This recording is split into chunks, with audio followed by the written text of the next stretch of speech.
Champion trophy 2025ला 19 फेब्रुवारीपासून सुरुवात झाली आहे. भारताने पहिल्या सामन्यात बांगलादेशचा पराभव करत विजयाची सलामी दिली आहे. आता भारताचा दुसरा सामना कट्टर प्रतिस्पर्धी असलेल्या पाकिस्तानशी असणार आहे. हा सामना दुबई आंतरराष्ट्रीय क्रिकेट स्टेडियमवर खेळवण्यात येणार आहे. एकीकडे टीम इंडिया पाकिस्तानवर विजय मिळवण्यासाठी सराव करत असताना महाकुंभमधील एका IIT वाल्या बाबाने मोठी भविष्यवाणी केली आहे. उत्तर प्रदेशातील प्रयागराजमध्ये सध्या सर्वात मोठ्या महाकुंभचं आयोजन करण्यात आलं आहे. महाकुंभ असल्याने गंगेत पवित्र स्नान करण्यासाठी जगभरातील लोक प्रयागराजमध्ये पोहोचत आहेत. दरम्यान कुंभमेळ्यातील सर्वात मोठं आकर्षण म्हणजे तिथे उपस्थित असणारे बाबा आहेत. वेगवेगळ्या विचारांचे आणि आखाड्यांचे अनेक बाबा या कुंभमेळ्यात सहभागी झाले आहेत. त्यामुळे बाबावर श्रद्धा असणाऱ्या लोकांनी तिथं जात दर्शन घेण्यास सुरुवात केलेली पाहायला मिळते. वृत्त सविस्तर जाणून घेण्याकरता चॅनलला सबस्क्राईब जरूर करा.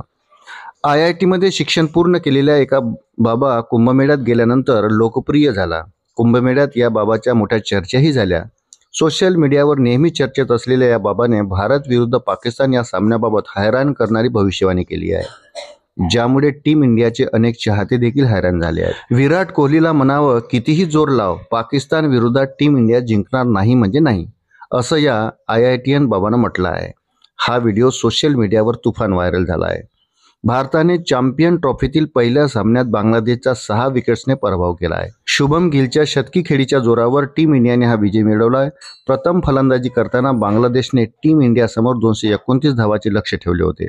बांगलादेशचे 229 धावाचे आव्हान टीम इंडियाने 47 षटकात 4 विकेट गमावत पूर्ण केले.